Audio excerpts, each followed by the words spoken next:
All right, ladies and gentlemen, hello. My name is Darius Anucauskas, and I'm the Chief Market Analyst here at Markets.com. Look, today's Wednesday. Today's Wednesday, the 5th of November, and what we're seeing today is a bit of a market sell-off. We're seeing a little bit of recovery in the futures right now because I'm recording this one before the U.S. opening bell. But in general, yesterday, today, this morning, we saw the market selling off, especially in Japan. We saw a major decline. However, like I said, we did see it stabilize a little bit. So let's see how this day is going to go through. But the thing is, what I want to talk today is actually not the equity world, not the insane valuations that we have been seeing in some of the major tech companies, but no, but what I want to talk about is the crypto world actually, because the crypto world took a beating as well. It seems like now that the cryptos are actually traveling hand in hand the together with the equity world. Well, at least it's giving us this impression, maybe because most of the cryptos now are kind of becoming, more equity-like. They're more, falling into this asset class. Some of them are going to be probably still currencies, but the majority, it seems like that they're falling into the category of equities. Now, again, that's not true officially, but the behavior, the way they're behaving, that's what's giving me this illusion. Also, another factor, of course, is the strengthening of the U.S. dollar, because lately I was talking and I was advocating for a bit of strength in the U.S. dollar going into the holiday season, because again, this is something that that the consumer needs, and in order to keep the consumer happy, because their jobs are getting slashed by AI, you need to give them a better purchasing power. So why not to give him like a little bit of a stronger dollar, right? So look, about all this and a little bit more in the video right now. But before we go any further, a quick mentioning of our risk disclaimer. So yes, the content we produce does not constitute investment advice or investment recommendation and should not be considered as such. This material should not be taken as an invitation to acquire any financial instrument or product. I'll give you a few seconds to read the rest. I'm not going to disappear anywhere. So yeah, like I said, last week I did a crypto video, quick little end of month crypto update, and basically everything what I was saying there kind of worked like a charm. So, also just a quick mentioning of our Markets.com website, which you can always check out for more information about us. If you have any questions, reach out to us. We'll be more than happy to assist. So, ladies and gentlemen, like I said, the Bitcoin. Look, what I was talking about last week. Last week we were sitting around here at 108,000. I said, look, keep your eyes on this. We are seeing somewhat of a broadening triangle formation. At the same time, we have this little short-term upside line. And what I was also saying that, look, if we do clear the little crossroad here between the crossroads made of these two trend lines, then yes, I'm going to lean a little bit more towards the downside. Initially, I'm going to target the 103,000 tick. And then I'm going to aim for the 100,000 territory. Not only that it was a psychological 100,000 zone, but also because it's around the 50% on the Fibonacci retracement, which I have drawn from the current lowest point of this year to the current highest point of this year. Basically, the current highest point of this year is also the current all-time high. So I've drawn this Fibonacci and basically had it for a while. And what I was seeing that the levels were kind of working. So I thought, what, I'm going to stick with it for now. And if it is going to go lower, then basically I have myself some nice, interesting targets. So it did work out. The 50% got tested. Now the big question is, are we going to see actually a drop below that 50? In general, I'm kind of leaning towards the idea of lower areas, but of course I have to admit, despite me being kind of a little bit more on the negative side, I have to admit that the 100,000 is a strong area of support. Now that's why I'm not gonna what's the word for that? I'm not gonna not take not I ran out of words, honestly. I'm not going to kind of disprove it, or let's say I'm not going to ignore it. That's the word. There we go. I was looking for that one. I'm not going to ignore it, because it's, I think, in my opinion, that's quite important, and it does have an opportunity to rebound from it. But I want to drag your attention to this fella here, the US dollar, which continues to kind of grind slowly higher. This morning we were seeing a little bit of a retracement, and in my Markets Talk webinar, which I do every Monday, Wednesday, and Friday, you can always join in. Basically, I said that, look, at the moment, the US dollar seems to be on the stronger side, and I have given my reasoning why. Um, and I believe that there could still be some more upside for the US dollar. And we are at a very interesting key area of resistance, this 100.25. Now, I'm not saying that, it doesn't like smell like a possible correction back down here. Yes, it is an important area. If we somehow manage to clear and stay above it, then look, I'm going a little bit higher. I'm aiming for that 100.59 zone. I know it's only a few points away. It's not really maybe that much or something, but still it's something. And in that little something, we could see potentially Bitcoin maybe dropping even again briefly below the 100,000 zone. Look, in general, I'm leaning a little bit higher. I love the 102 zone on DXY. But again, of course, it depends. A lot of things depend, and my reasoning, like I said, for now is that we're going into the holiday season, and we know that we're getting bad data from bad labor market data. Although I have to admit that recently, just right now, the ADPs came out, and those showed almost a double the number, double the forecast number.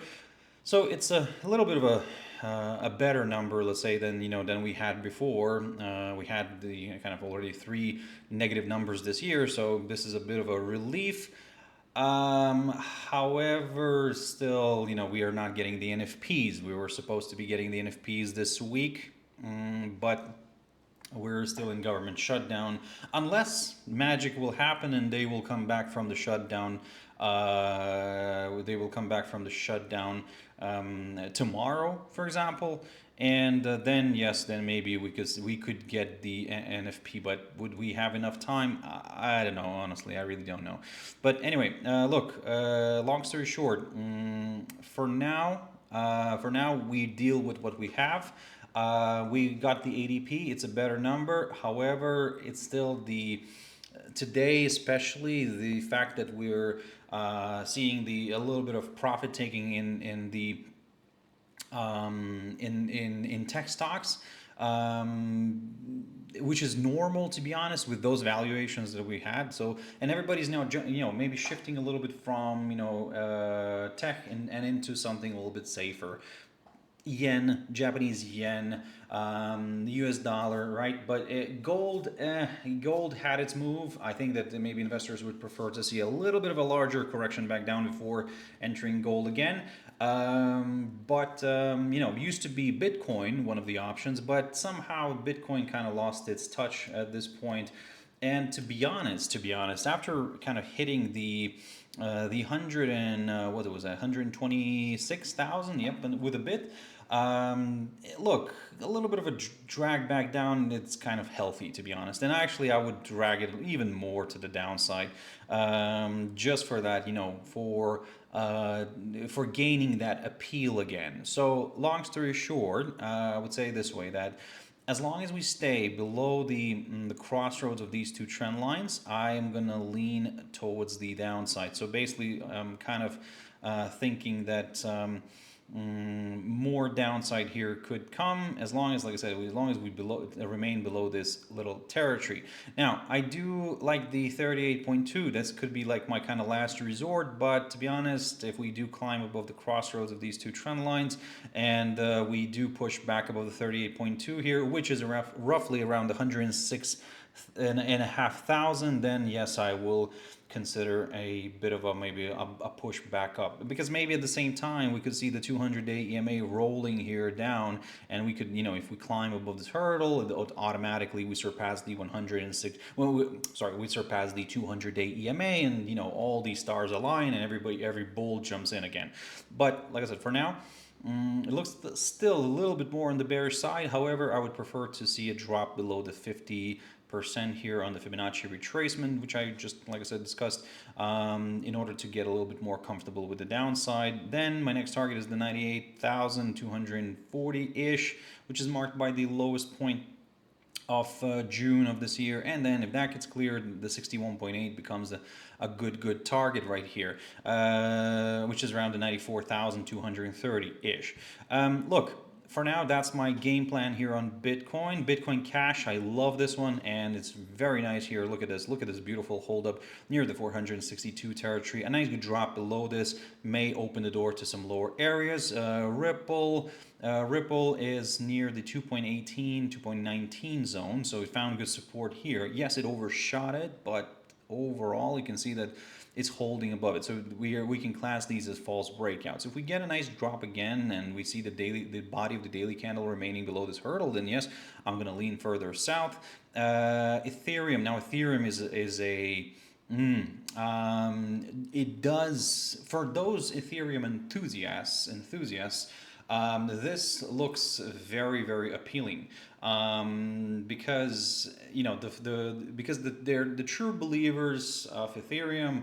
I think that they will, just take any opportunity to go long on this one and, hold it for whenever. But look, I'm not the enthusiast. I am kind of more of a realist. So I do look at levels. So basically, I wait for confirmations. So at this point, I'm still somewhat on the bearish side, as long as we stay below the 3,423-ish zone here somewhere. Yep, I'm leaning towards the downside. My next good target on this one is this little peak here near the 2,880, basically falling below the psychological 3,000 zone. Of course, if the slide continues, then wow, we do have some good levels right here. In general, if you look at Ethereum, looking at this monthly chart, then like I said, the 3,000 does look quite attractive in general. Maybe not 2,880 as I would like it to be, but certainly the 3,000 looks, to be honest, quite appealing. And let's see if we can reach that one. That's why my kind of arrow is secretly around here near the 3,000 zone. But yeah, let's see if we can reach that territory. Very quickly on Litecoin, one of my other favorites, to be honest. And Litecoin, I do like how it moves, how it trades.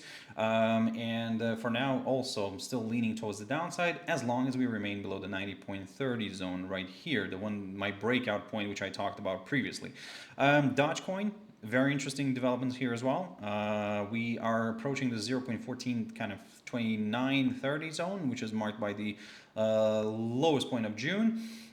And yeah, look, I'm kind of still targeting that area because in general, this whole area is somewhat of a good area of support. Look at this. Look how well these levels are playing out here. So this, you know what, we can round it up to 0.1430 in general. I think that this is quite a strong area of support, and it would be a shame not to test that area. Look how well like I said, we have been testing this area. So I like this area.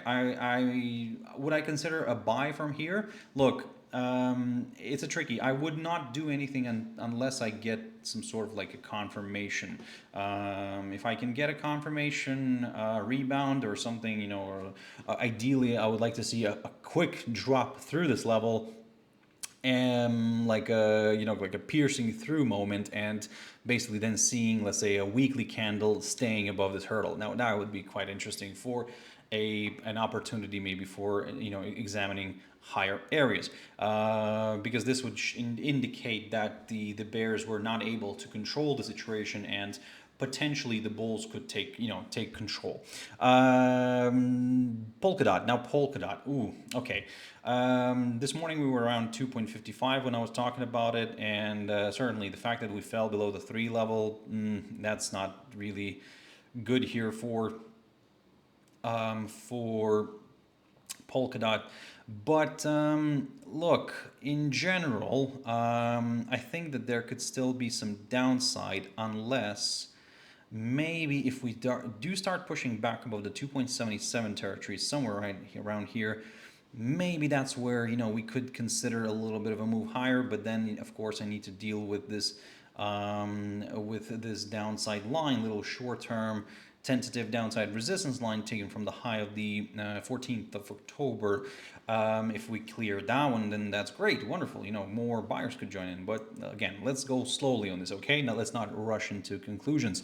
And finally, Tron, one of my favorite ones lately, because when I said in the beginning that some cryptos do behave like equities and some cryptos do behave like currencies, and probably this is how they will transition later on. Now, Tron does behave like a currency, and this is very nice to see because kind of that was the initial essence, of cryptos being, this payment method, this money, basically substituting the fiat. And like I said, it could be an interesting moment because, like I said, this pair does move like a real currency pair. So yeah, we'll see how this is going to play out, but certainly there is still a potential for this one to drift lower. Look, I'll say it this way: if we do continue to trade below the 0.2883 zone, I'm gonna lean towards the downside, but preferably a drop below the 0.2764 here is a drop below this hurdle is needed in order to go lower, because a forthcoming lower low then will be confirmed, because I do like this 0.26 territory, maybe a few points above or below, but roughly the 0.26 territory does appeal a lot to me. And again, but for that, of course, a lot of criteria needs to be met. Either a hold up below this 0.2883 or ideally a drop below the 0.2764 zone right here in order to kind of confirm a forthcoming lower low. So, ladies and gentlemen, that is it. That is a very quick update on the cryptos. For Tron, by the way, my upside scenario probably would be on a push above this hurdle here, the 0.2985, or just ideally maybe we can round it up to 0.30, just as a psychological level, and from there we could go higher. Again, just an idea. So, ladies and gentlemen, once again, thank you very much for watching and listening. I really appreciate your time, your views, your likes, your comments, everything. So I hope you found this video useful. Like I said, this video was a kind of a follow-up of the quick technical end of month crypto update here that I did last week. So yeah. Hopefully you enjoyed. Thank you very much for watching and listening. Ladies and gentlemen, as always, don't forget to like and subscribe to our YouTube channel, to our Instagram as well. And I hope you find our videos useful. Thank you very much, ladies and gentlemen. I'll see you next time in my next little video update. Bye for now.